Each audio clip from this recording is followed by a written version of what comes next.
Nguyễn Công Phượng trở thành cầu thủ Việt Nam ghi nhiều bàn thắng nhất trong năm 2018.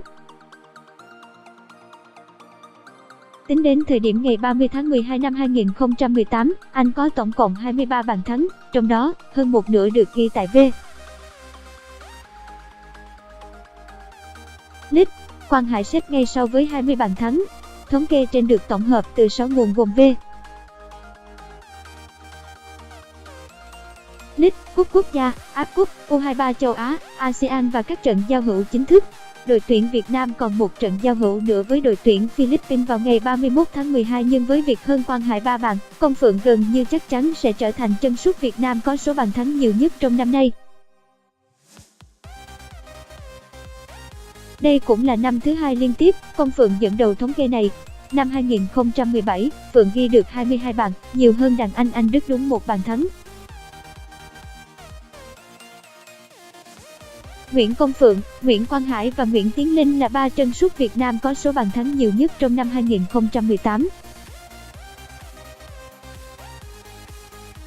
Ảnh, Tiến Tuấn.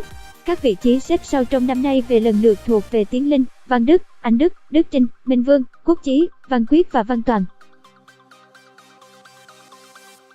Trong số này, Công Phượng, Quang Hải và Văn Đức là 3 cầu thủ duy nhất ghi bàn ở tất cả các giải đấu quan trọng của bóng đá Việt Nam trong năm từ cấp câu lạc bộ đến các đội tuyển quốc gia.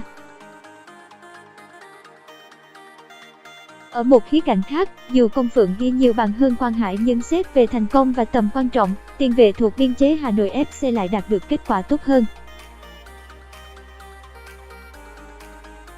Anh hơn Phượng ở chức vô địch V-League 2018.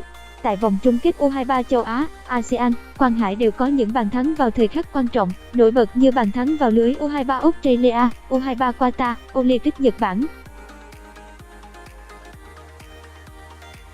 Trong khi đó, ấn tượng lớn nhất của Công Phượng là bàn thắng vào lưới Olympic Bahrain giúp Olympic Việt Nam lọt vào tứ kết ASEAN 2018. Hiện tại, đội tuyển Việt Nam đang tập huấn tại Qatar chuẩn bị cho ASEAN Cup 2019. Huấn luyện viên Park Hang-seo quyết định để lại 2 chân sút lão luyện là Anh Đức và Văn Quyết.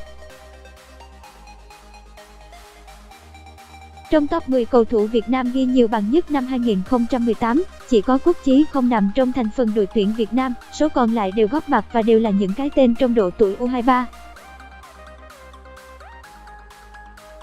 Đội tuyển Việt Nam nằm ở bảng D cùng với Iran, Iraq và Yemen. Đội sẽ có trận ra quân gặp Iraq vào tối mùng 8 tháng 1.